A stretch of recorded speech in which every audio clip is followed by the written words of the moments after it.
Speaking of sense memory, a headline out of the Daily Star, Burning Man attendees unveil the truth of uncomfortably moist orgy dome. Burning Man is not a festival for the faint-hearted, and for good reason. Attendees of the crazy festival unveiled some steamy traditions in the dome tent. I'm not going to read the rest of this article, either privately or publicly on this show. It's a family show. But there's a great lesson to be learned, even just from that headline. I know a lot of Burning Man types. I know a lot of Burning Man types, meaning the type of people who go to Burning Man, and I know people who literally go to Burning Man and have gone to Burning Man a number of times.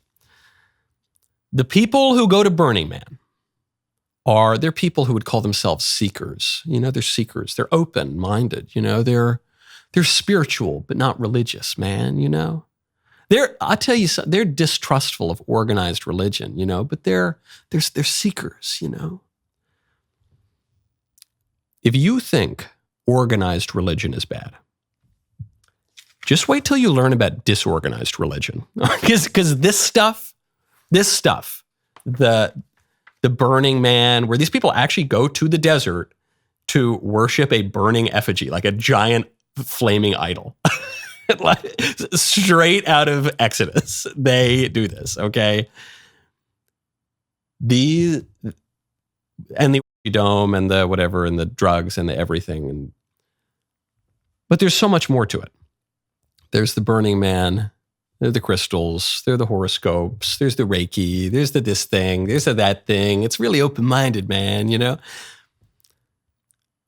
That is disorganized religion. And disorganized religion can really lead people astray. Some sort of organized religion, if it's heretical or schismatic or has errors in its premises, organized religion can lead people astray too. But disorganized religion basically always leads people astray, because organized religion is applying rigor and logic and reason to our spiritual intuitions. This is why I've joked, though I guess it's not really a joke. I've just quipped, I suppose, on the show that spiritual but not religious is the definition of a demon.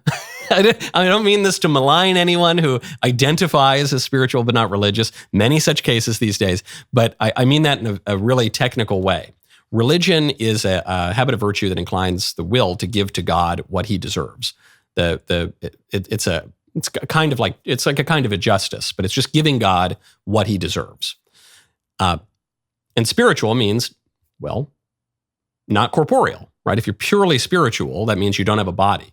And so angels are spiritual, that is, they don't have bodies, and they're religious. They give to God what he deserves.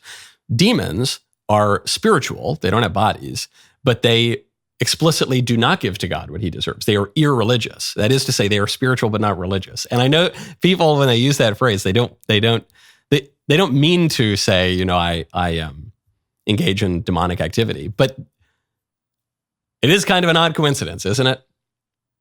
I once saw a great meme posted by a lawyer here at the Daily Wire, which is it was a little fish in a fishbowl, and then the fishbowl was in the ocean.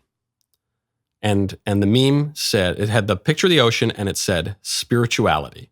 And then on the fishbowl, it said religion. And my friend here pointed out, he said, this is a really good observation. Religion is a lens that allows you to more clearly understand spirituality. It's not a prison. It's not something that traps you. It's just a way to see things clearly and rationally and to take all of the sometimes incoherent, sometimes contradictory, sometimes just simply inaccurate spiritual inklings and inclinations we have, and to see if they actually make any sense.